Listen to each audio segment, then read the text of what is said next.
You're listening to Truly Unruly with Marcus and Jessica Trufant. Kel, are you into astrology? A little bit. Kind of got it tattooed on me, so sort of. Oh, okay. So I first downloaded this app called CoStar, and you put in your birth date and all that kind of stuff, and it shows you your moons and your rising and all that kind of stuff. And so I've been really into like reading my, what is a horoscope? And when she says really into it, she's been really into it. Well, excuse me, my rising and everything absolutely told me that this is who I am. I'm very into everything. Once I figure something out, I have to keep digging and searching and learning and doing all kinds. Anyways, so I'm like taking it and I'm like reading all my traits, and I just so happen to, I didn't know that everybody, and I don't know who's into astrology out here, and whatever, because I know some people are like, oh God, that's the devil. But actually all this shit is aligned, really. So I have an 8th house, which a lot of people do not have 8th houses. And so when I started Googling about my 8th house, it told me how I was going to die. Didn't say when, but it said how. And it literally shook me to my core.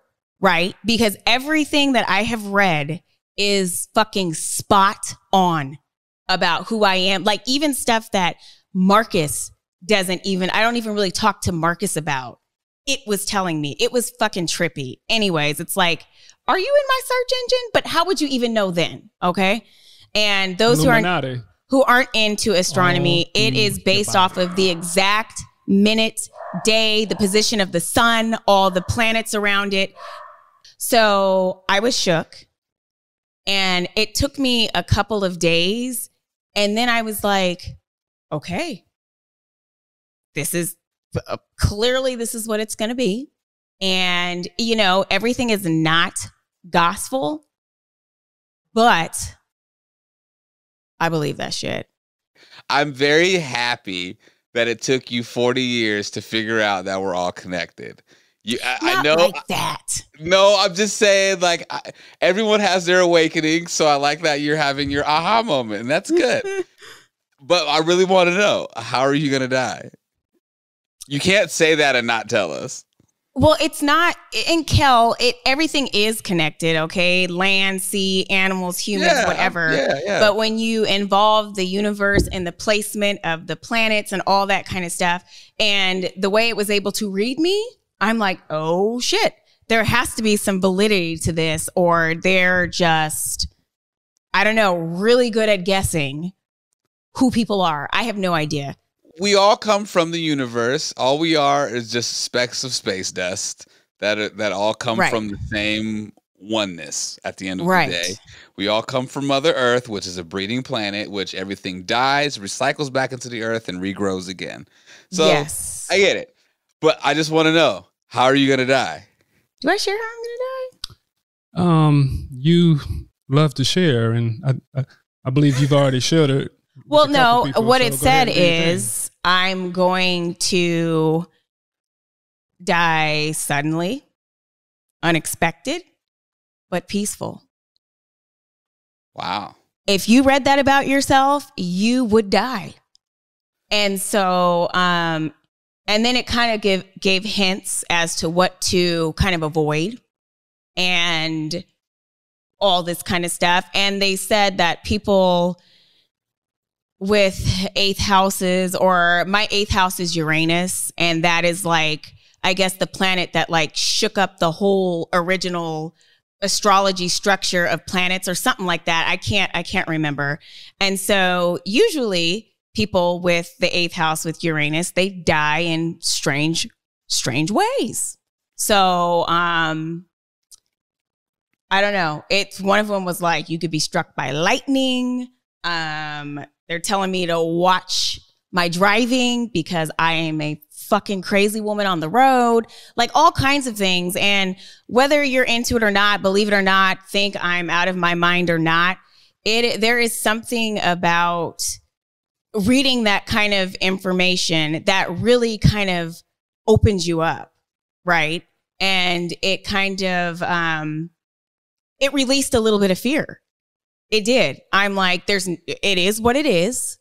I did not read whether it's going to happen, because sometimes they can say you're going to live a short life, a long life. Didn't read all that, but I understand, I accept it, and I am going to work really hard, because that's another thing. 8th house, there's a lot of karma. How do you feel about now the outlook of your life? Do you now want to experiment with things and see things and have more experiences now and understand that wow, here, because here's the thing. It says that, yeah, you may die unexpectedly, blase, whatever. But we're all guaranteed to die. That's part of the deal when you came in, is that you're going to return back to the essence. So yes. I think more than anything, regardless of how it's going to go down, you are going to die one day. Well, I know that, right? Right. But the fact that the fact that there are, I don't know, other pieces of the puzzle that are coming into place that you're seeing that affects the trajectory of how you are supposed to live your life, yeah, you're going to be a little shook. If anyone found out tomorrow that they had a week to live, they would completely within that week probably change their beliefs and what they thought and their whole outlook on life. That's the reason why you don't know when you die. Maybe not. Well, that's the thing. Stuck in their ways. In order for it to really supposedly happen that way, everything has to be aligned. Like when you were born, everything is aligned in a certain order. And so for you to die at whenever and however, everything has to be completely aligned. And I was talking about karma, and when you have many lives, and because I have an 8th house, I am carrying and I'm carrying and I'm living out the karma from my past lives. So this is karma. Marcus, he doesn't have an 8th house. Shocking. So he's settled. He's settled, and I'm not. So another thing that it was saying was, you can try to right the wrongs of your past self by being a good person and doing good things for others and putting positive energy and aura out there, just like the Bible states. So that's why I'm like, everything is connected. This is not, I don't think it's a fluke that even Marcus, a lot of the stuff that I read him, it's dead on me. And it's kind of scary, actually. I'm like, oh shit, I thought I could hide that part of myself, but I can't. So it was just really interesting, and it was eye-opening, and it does make me want to do better and be better. Yeah, because I don't want to come back again and be a fucking rat, or come back again and be a mass murderer or something like that. So just very interesting. And Kel, if you have an 8th house, or sometimes it says you will die a violent death. I've never really had a fear of death because of my understanding of it, because of so much of it I've dealt with in my life, that it's such of this guarantee that when you die, it's going to be the most familiar feeling that you've ever had in your entire existence. Because then when you get back to where you came from, you're going to be like, oh shit, I'm back here again. When it comes to death, I'm just like, all right, for some people.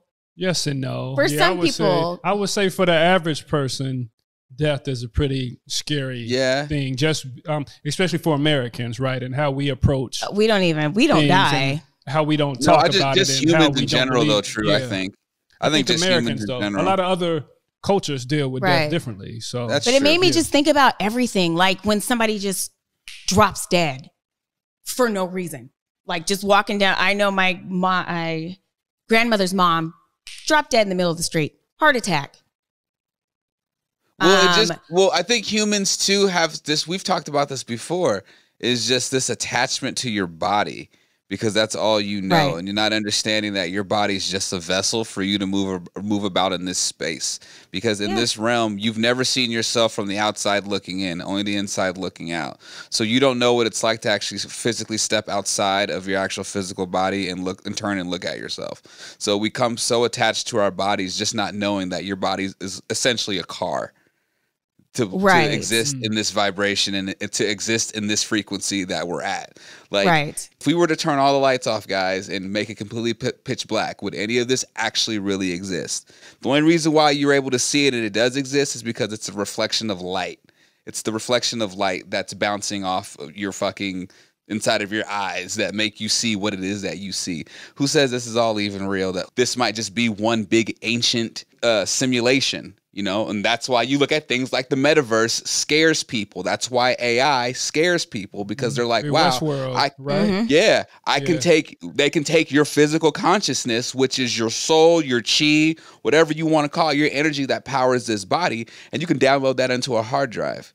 You can be able to put that into a robot. So that's the thing, is like, it's like, what is this actually? What do you think this really is? And so people are so focused of thinking about death, not understanding that you don't actually die. You just transition on to the next realm, to the next level of consciousness. So like, I just think people should just focus on the moment and on the now.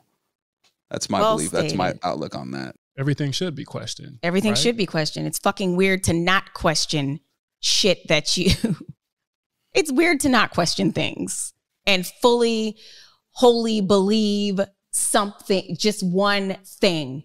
I think that's questionable in itself.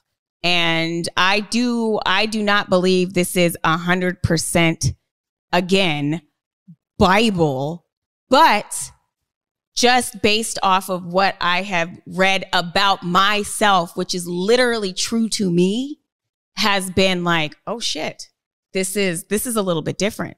This is different than what I was taught. I don't know. I don't want to get into a battle about religion, but the Bible never stirred anything in my soul like that. Jess, I think people have to remember that when it comes to things like the Bible, the Quran, the Torah, things like that, those are written with lessons, right? It's an instruction on how to live. I believe in the interconnection of religions. They all, at the end of the day, all the religions and prophets that have came and went, it all goes back to the same thing of absolutely love, and love. That's what it comes down to at the end of the day. It's loving yourself, loving one another, and loving the planet that you're on. Right, and which we don't. Good things come with that. And that nobody's perfect too. That's right. A big part of it, and we tend to lose that. Right. So like I will, you know, like you, Jess, you know, both you and I both been raised Catholic. Hell, you and I went to the same damn church at one point. And you know, I won't ever, you know, try to tell my like 60-some-year-old mother that is a devout Catholic, well, Mom, you're wrong. You're this, and that. The only reason why you read the Bible is because your grandparents read the Bible and they were whatever, and then their parents and their parents, and the slave master gave their ancestors Bibles and told them this is how they should be civilized, and they showed them a picture of white Jesus, so it put white people closer to God. All that shit. You got to be Christians. I can go in. That's the thing, though. I can go in on all that, but at the end of the day, like, that's someone's moral structure. That's their morals and standards and what their purpose of existence, right? So you just have to respect that, right? So my grandmother used to always tell me, and that's one thing that's cool about my grandma. My grandma was a devout Catholic, but she goes, I don't care who you pray to. She goes, you can go and pray to that tree outside and say that tree is your savior. She goes, as long as you believe in something bigger than yourself, you're good. Because if you don't believe in anything bigger than yourself, you're just fucking selfish. Right. You know? Right. I've always believed in something bigger than myself, and I still do, but I think I was a little, I don't know. I've always believed in something bigger than myself, but I think I just wasn't exposed to enough other information. Is something. Yeah. I can't. I'm still trying to figure this out. Right. This is like very new, and I'm like, oh my gosh, I'm really, this is pretty cool to me. And like I said, it has made me. Yes. What? Nah. Kill called my name, so I was like, what? Should I shut up now? Bro. Jess is going to become one of those crystal girls. You're going to have all these crystals along your fucking windowsill and shit. You know what, Kel? That's part of my personality. I have a fascination with death.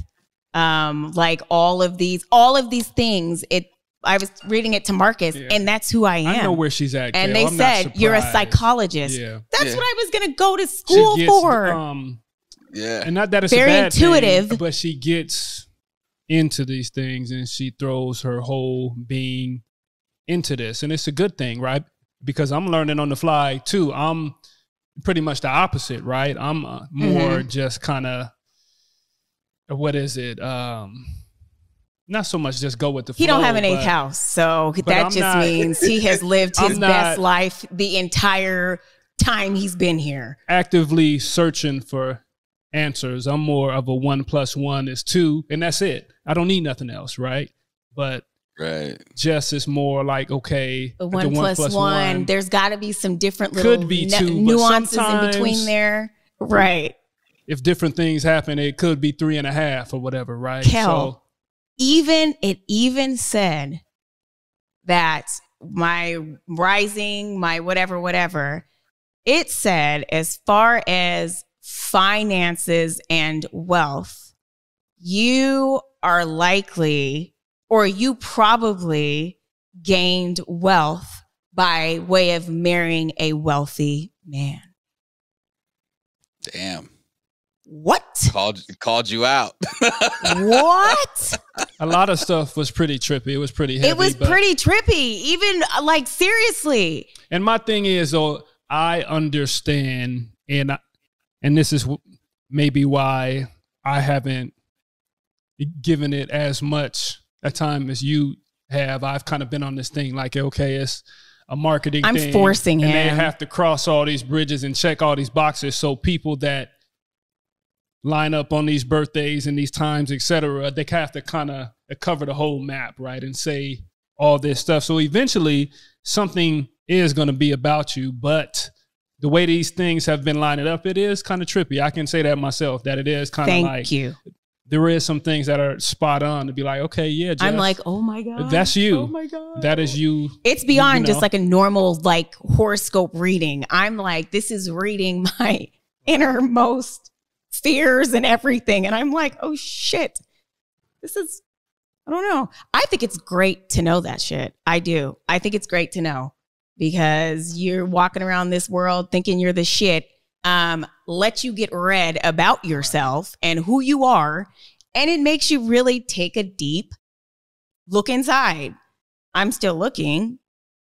Can I play devil's advocate? Oh, go ahead. Play devil's advocate. Jess, can I play devil's advocate? Yes. So with this, and what I don't like is like doing the thing that you did and you read about your death and what's going to happen. And if you let that alter your daily life, or you go in the tank, or you do whatever, that's why like I was kind of pissed off actually that you went that deep. I didn't like it. It was an accident. I know. You think I was trying to discover that? But absolutely not.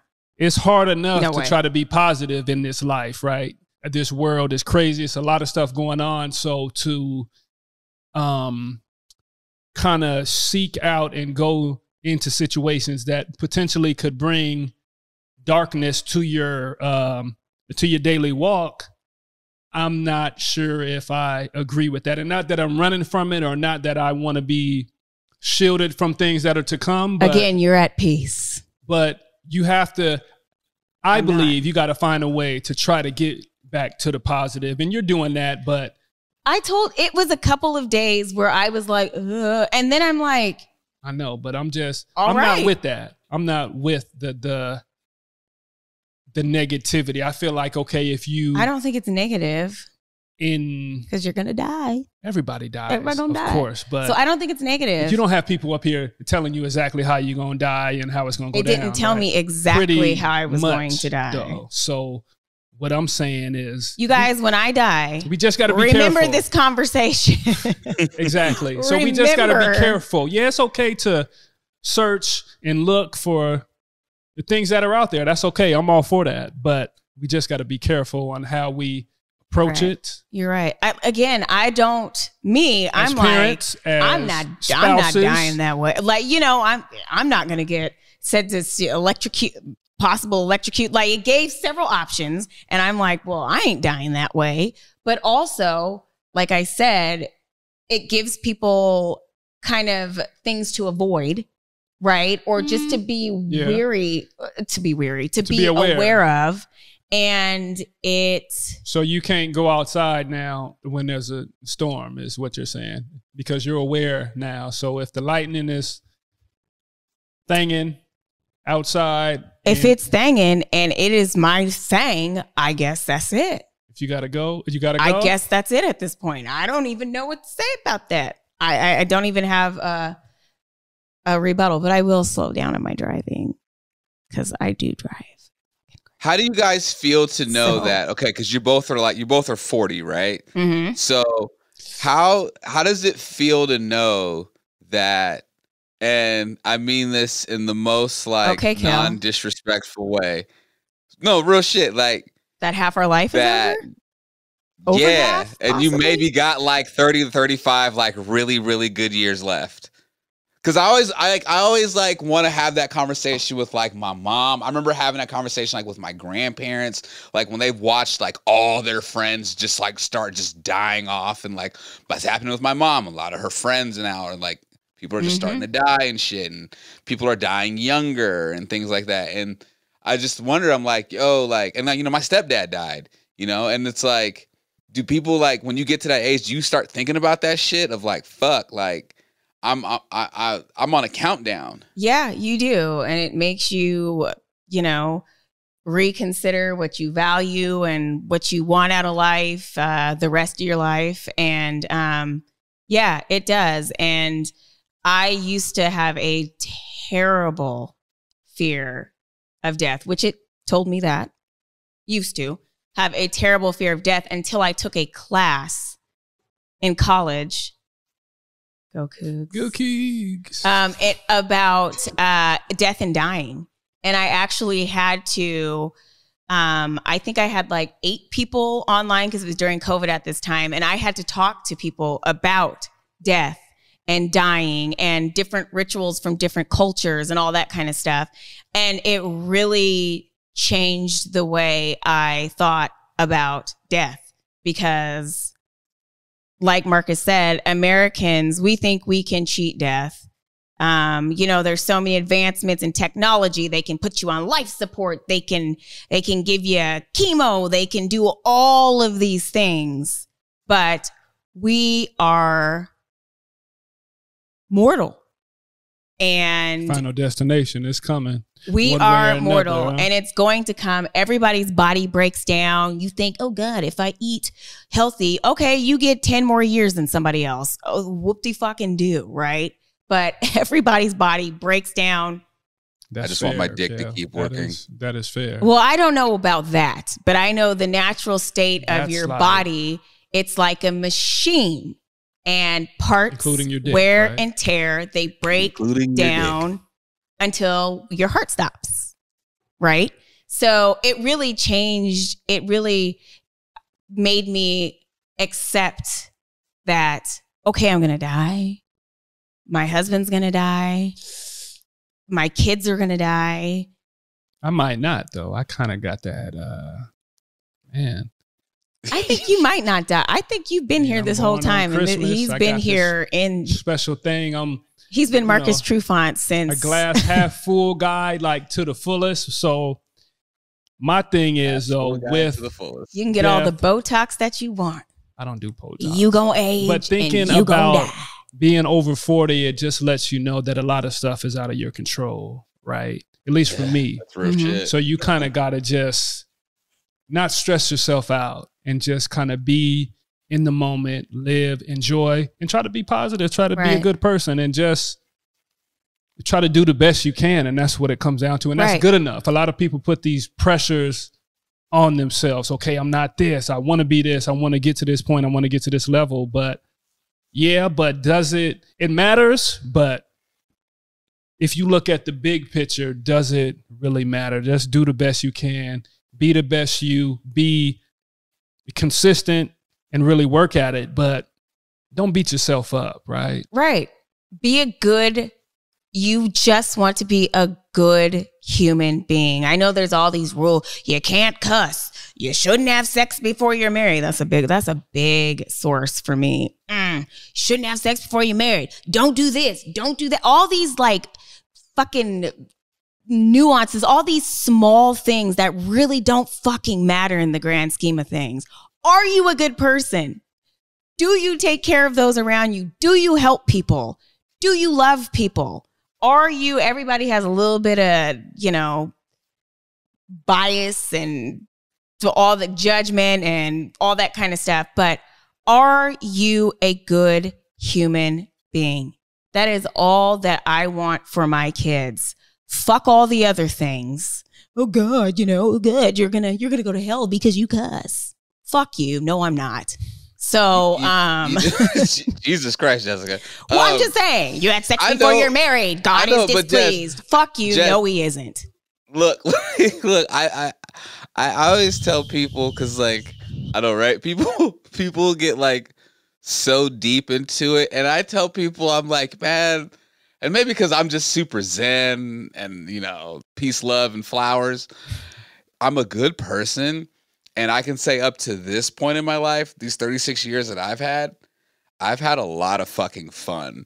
Yeah. So like, as you should. And that's it. At what cost is it to be in a constant pursuit of being perfect and all of these things? It's like, you can't really be yourself. First of all, you can't be yourself.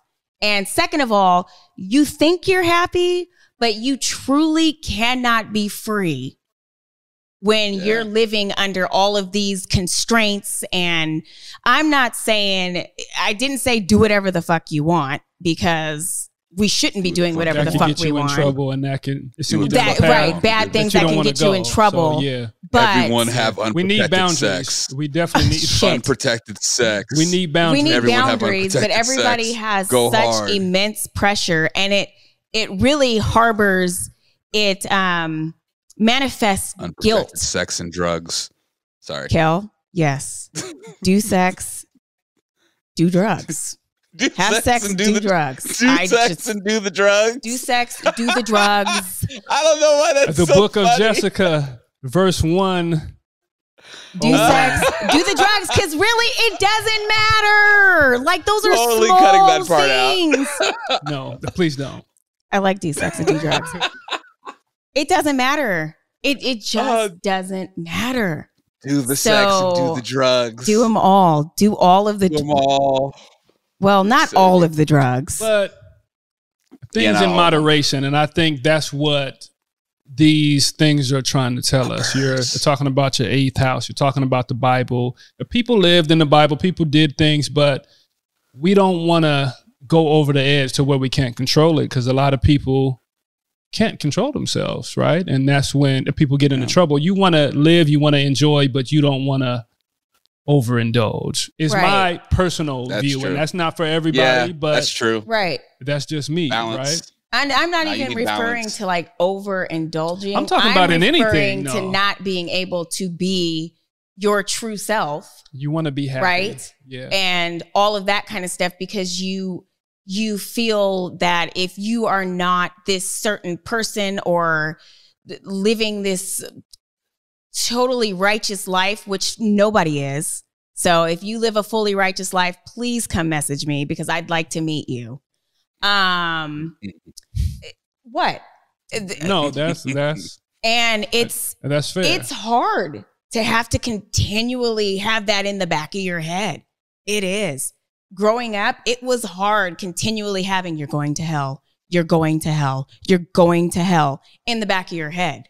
It is. It is hard. So conditioning. Err on the side of caution too is what that is as well. Right. But I'm not a bad person. I don't do bad things. You're a terrible person. You do terrible I'm on here cussing and talking drugs about and sex and astrology. So I'm probably the devil at this point to some people. But I don't give a fuck at this point. I don't. Like you said, I'm not only 40, but that's one thing that my astrology chart said is I'm continually reinventing myself over and over and over. I was telling Marcus, I'm a different person now than I was 10 years ago. Like just completely. I'm always changing. Growth. Well, aside from growth, growth, that's what it is though. You're evolving. It is growth, you're becoming naturally. better. I am evolving. It's evolution. Right. I wouldn't say changing.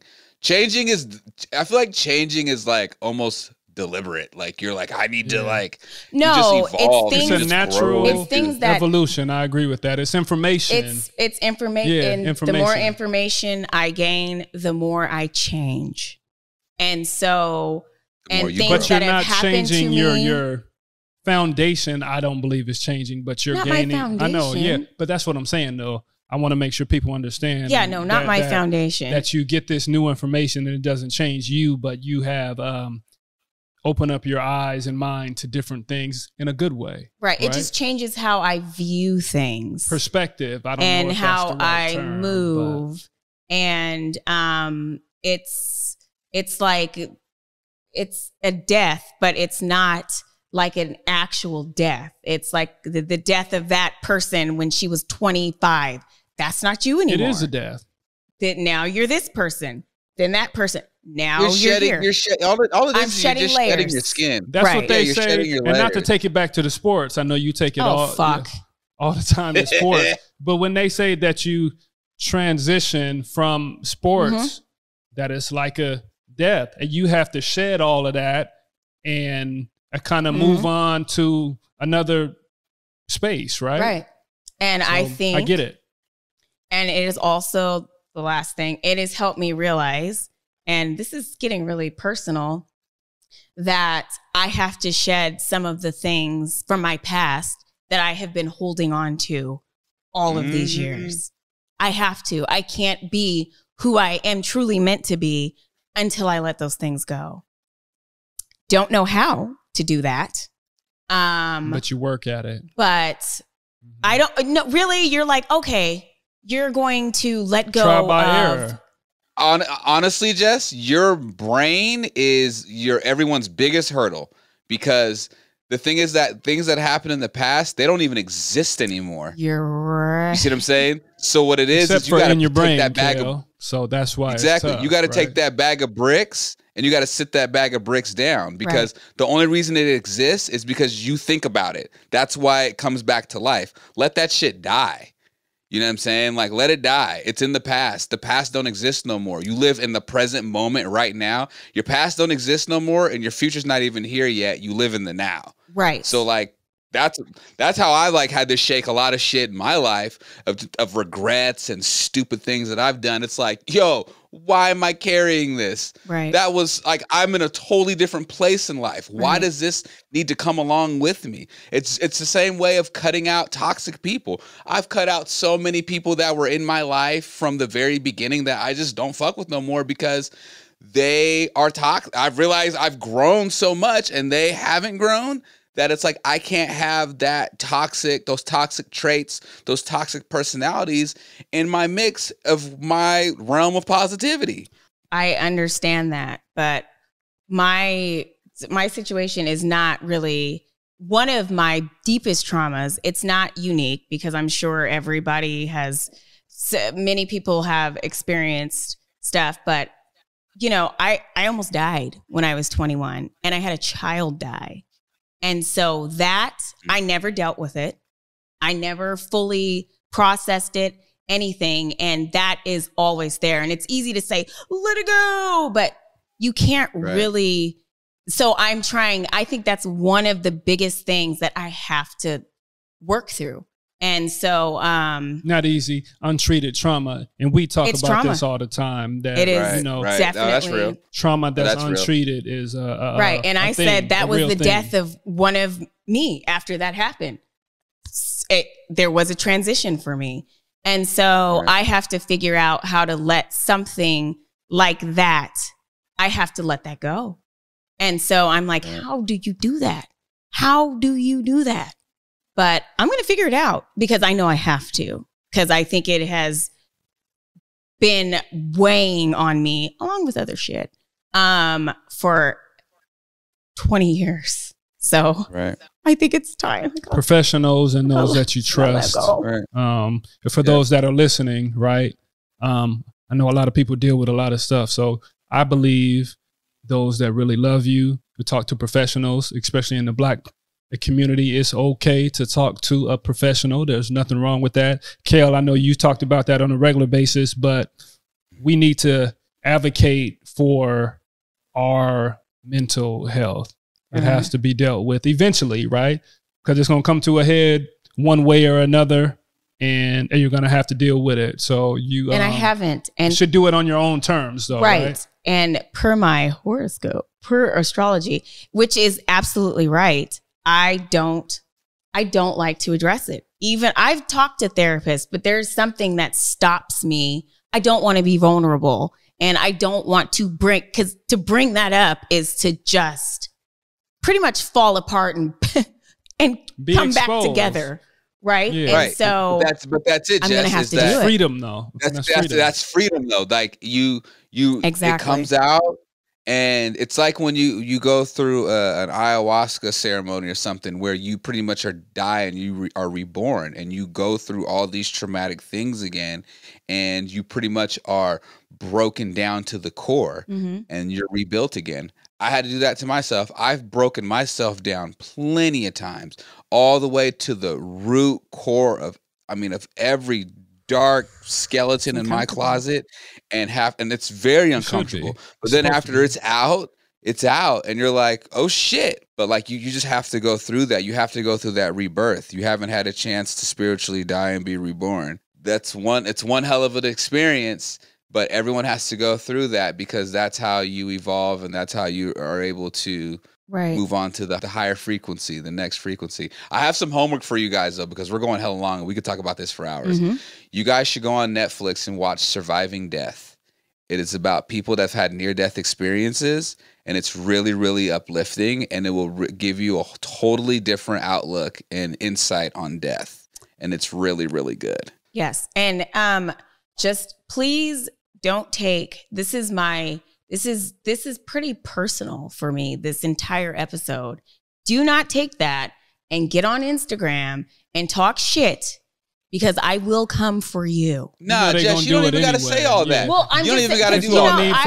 I will still drag somebody. You're in your space, or you're in your peace, so just let it be. I know, what it inner is. peace. I'll still drag somebody though. Yeah. Right, but at the end of the day, your experience is your experience. If somebody else doesn't understand that, they don't understand it, so fuck them. Yep. It's the whole thing about caring about what people think and the judging thing. Remember, we always talk about the judging thing. Everybody Who gives a shit about that? Because at the end of the day, you live your life, nobody else does, right? And if people that are listening or watching don't give a fuck about your feelings, who gives a fuck? At the end of the day, those aren't people that care about you. The people that care about you listen, understand, and know that this is your experience, and they respect that. And that's why they come and they listen and they watch the podcast. Life is too short to sit here and be bitter about what other people are talking about on a podcast. Turn it off if you don't like it, because it's touching a nerve, or it's making you feel some type of way, because there's clearly something probably inside of them that they haven't dealt with, that they need to deal with, that they're afraid to face. So it is what it is. So you don't got to give you don't have to explain yourself. Don't ever do that. Like, you just mansplained. Don't ever do that shit. Don't fucking mansplain. Well, you know what? Live your fucking truth. I think I'm talking to myself as well, because I'm still like, let it fly. I still have all of what I have been conditioned. It's still bad. I have to let that go too. And you're shedding that though, slowly but surely. So just take your time. It's no rush. You're good. Well, thanks, this guys. episode got hella fucking deep because like this was not what I planned on talking about today. I was wondering. I was right? going to talk about some intimacy shit, but it got real, and yeah, I like it. I was like, okay, we could talk about some horoscopes and death. That is funny. And all that shit. You know what though? You needed to do that, Jess. Yes. You needed to do that. Put it out. You needed there. to do that. You needed to put it out there, and that's good. Okay, anyways, it's getting too weird. It's like, bitch, Simon says what? Okay. Anyways. Well, Truly Unruly with Marcus and Jessica Trufant. My name is Kel. Shit got deep today. You can follow these guys on Instagram, Jessica_Trufant, Marcus_Trufant on IG. But of course, listen to us on your favorite podcasting app. Like, review, subscribe. Check us out on YouTube. Subscribe on YouTube. All that good shit, and catch us on Converge on Sundays. Is there anything else I've missed? I don't think I did. I think I got it all. You got it, brother. All right, guys. Peace, love, and enlightenment. There we go. And enlightenment.